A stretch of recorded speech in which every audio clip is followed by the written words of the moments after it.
Hello, welcome to White Birch Tarot and Astrology.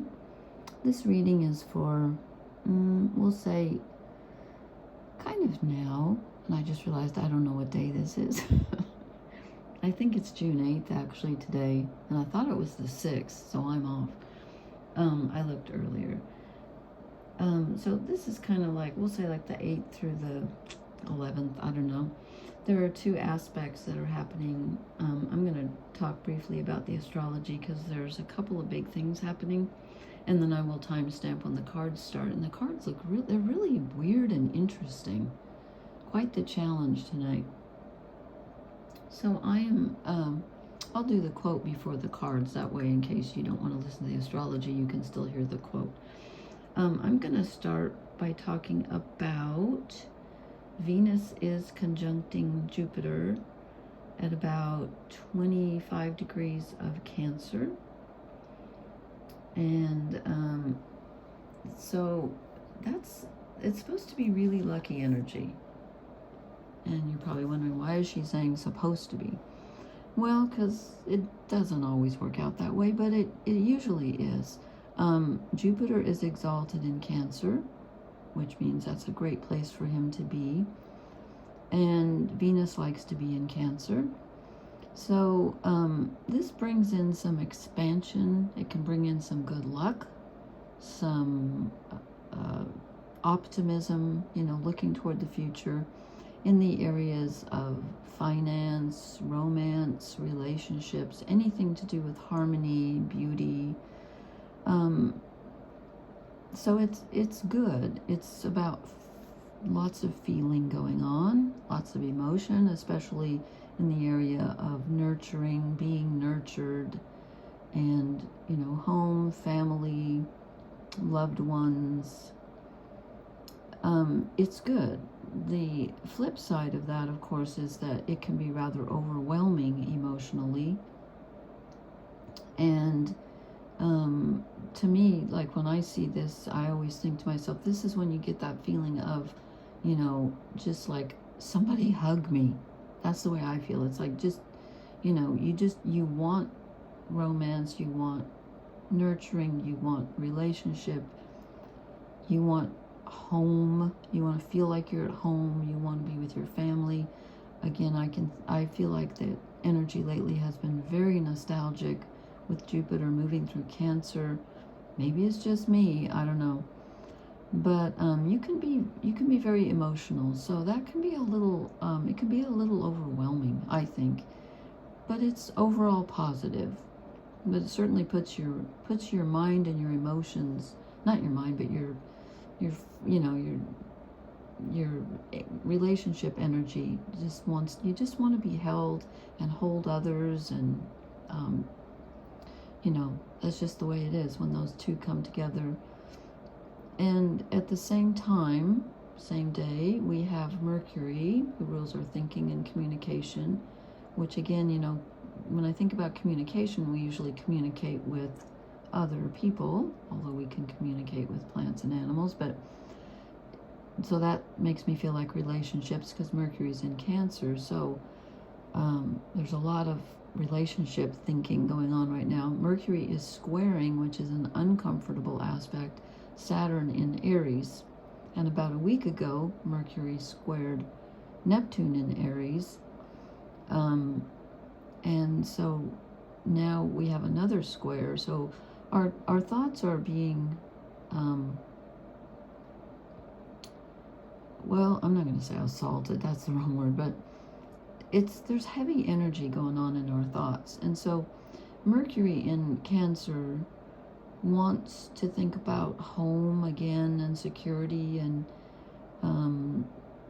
emotions can sometimes cloud your thinking. When Mercury is in Cancer, you're very emotional, let's just put it that way.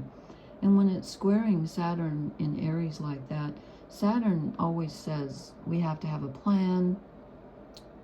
You have to be patient. If it's not stable, don't do it. And when this is all happening in, well, it's not all. Mercury's in Cancer, Saturn's in Aries. When Saturn is in Aries, you can kind of have this desire for, it's like, I want stability, but I want it now. You know, but Saturn doesn't work that way. Saturn is more about the plan. So your desires could be sort of triggered, like, I want security, but I want it now. And Saturn's saying, okay, I want security too, but how are we going to get there? And so I just feel like there's a lot of thinking right now about what feels like home. Where is my home? Where is my tribe? You know, where do I fit in? What's going to make me feel nurtured and comfortable and stable and secure and happy? So Saturn in Aries sort of checks our impulsive actions. Yeah, so there's that. Okay, so let's go to, let me write down the time. Can I find my pen? Yes, found it. Okay. So I had a quote here. Sometimes I can't remember. I think I may have said this one before. And now, of course, I lost it because when I turn off my phone, it moves. The phone doesn't move. It's what I was looking at. I think I've said this one before, and I don't know this person. His name is Steve Garnaas, Garnaas -Holmes, as in Sherlock Holmes. And I guess it's a short poem. He says, severe storm warning, resist the temptation to shelter inside, go out into it and bring calm steadiness. It will change the storm. I like that.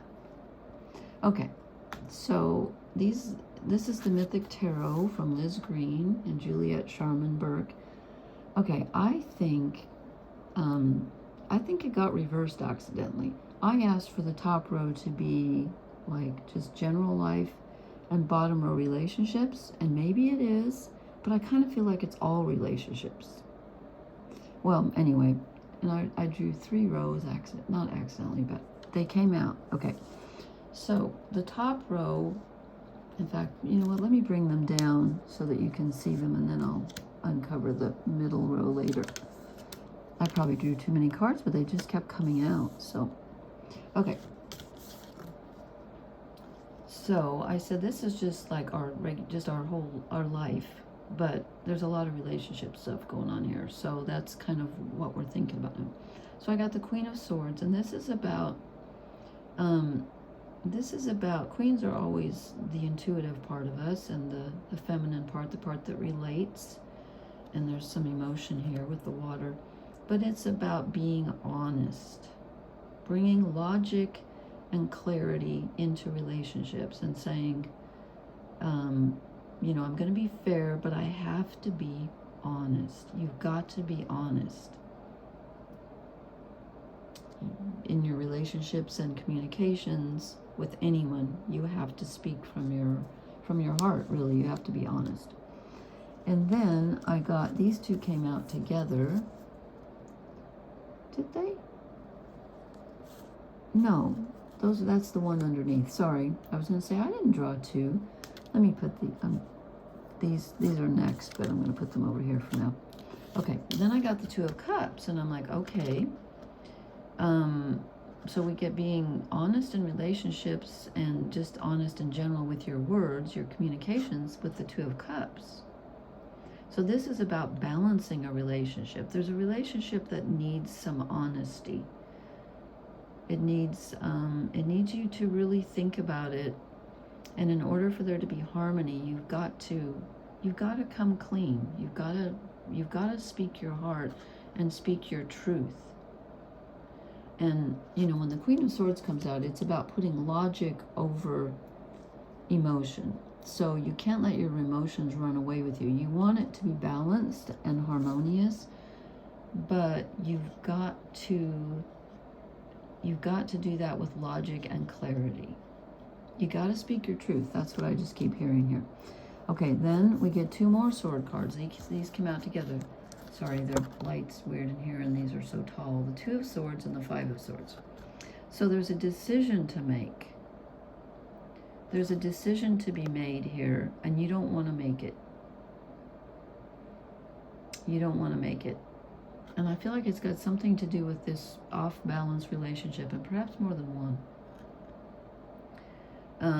There's a decision in front of you, and it's difficult for you. And then in this deck, the Five of Swords is less about cleaning up a conflict and more about like it's like I don't know I forget who that guy is. I don't think it's Apollo. I forget who he is. But he's showing the swords, he's showing the conflict to this person and saying, you know, look what you've done with your communications. Look what you've done. How are you going to solve this? This is what you've created.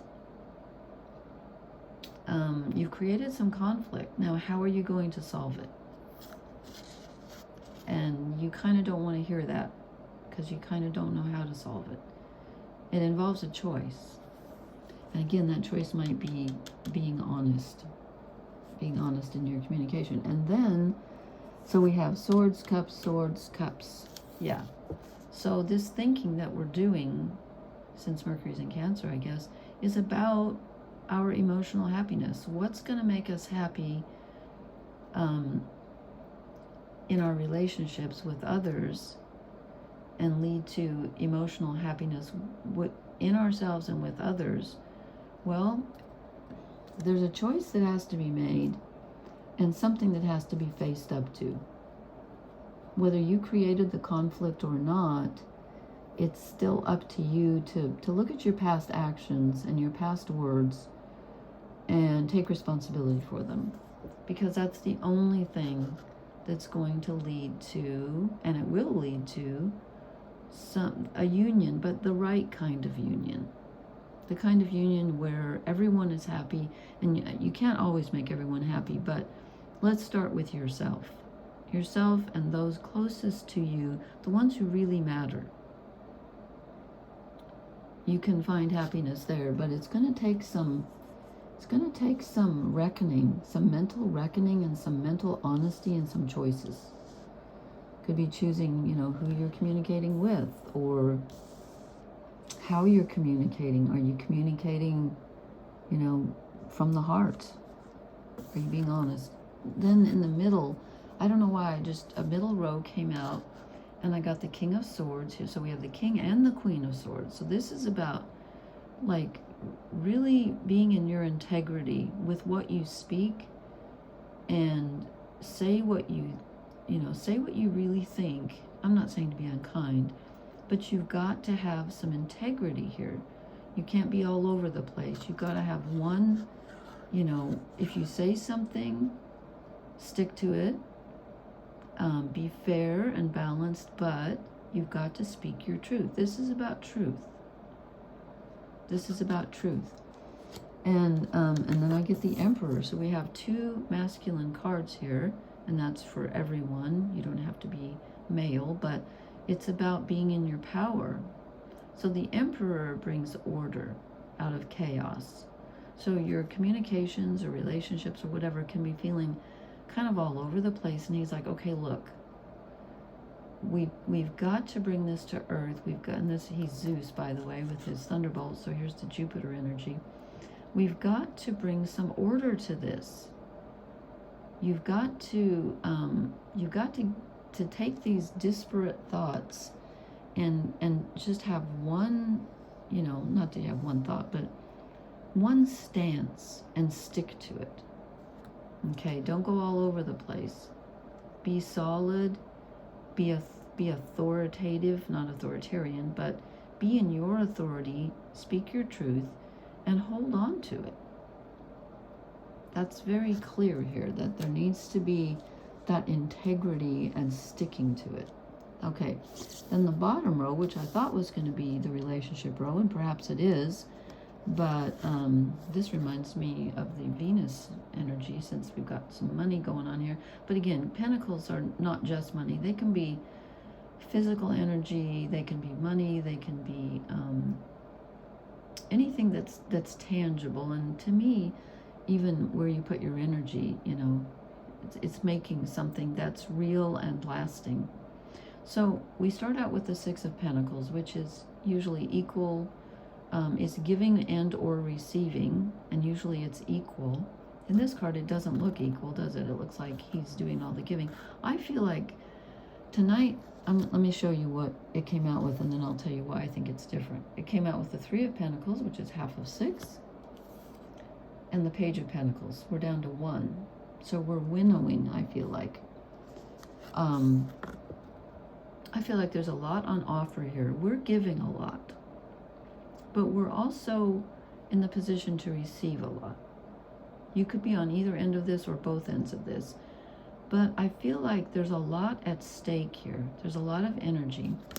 And when I get the 3 after the 6, normally this is just working with others, and I'm like, yeah, okay, but for some reason, I'm feeling like, so the money's cut in half, or the pentacles, the energy, the, whatever is cut in half, but the amount of people doubles.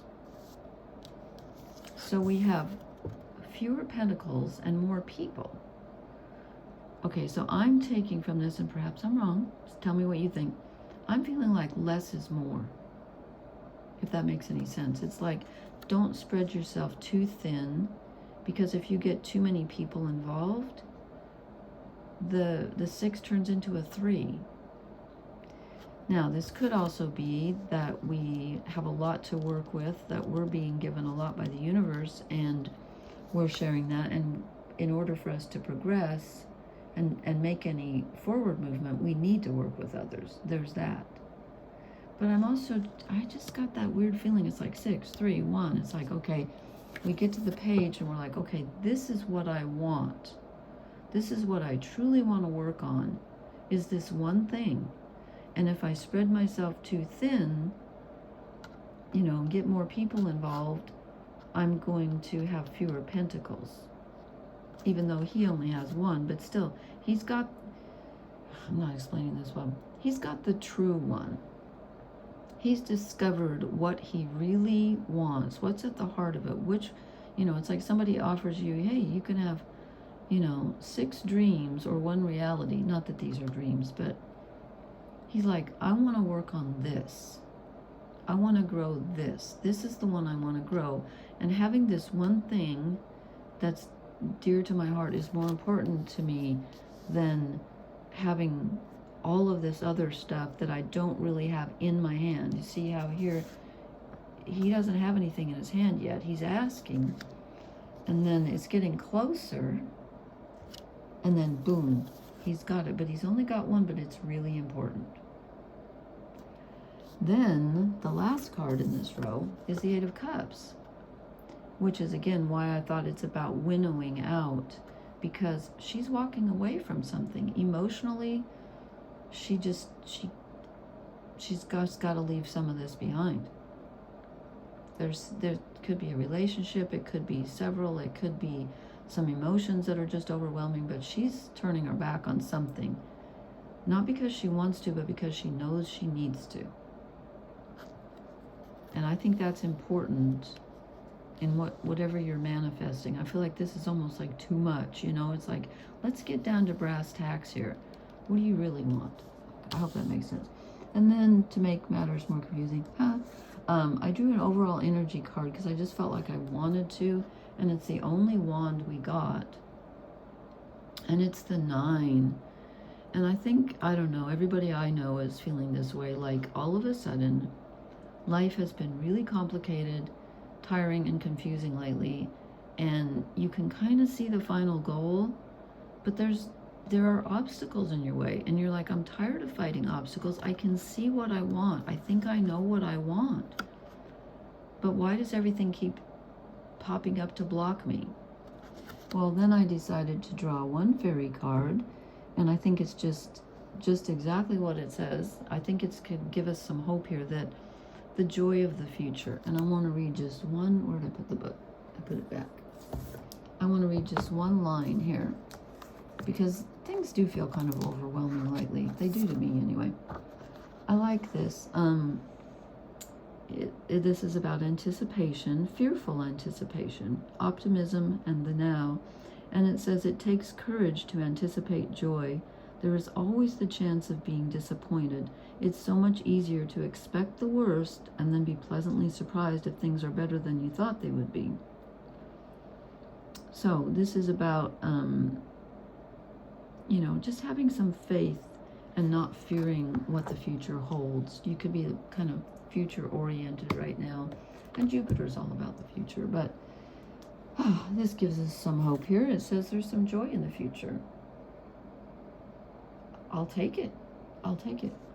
Okay, thank you for listening, and please hit the like, share, and subscribe buttons, and please leave me a comment. Let me know how this resonates. I would really appreciate it. I'll try to post again sooner so that I don't have to go on quite so long. I know these are long, and I apologize. Okay, thank you, everybody. Blessings. Good night.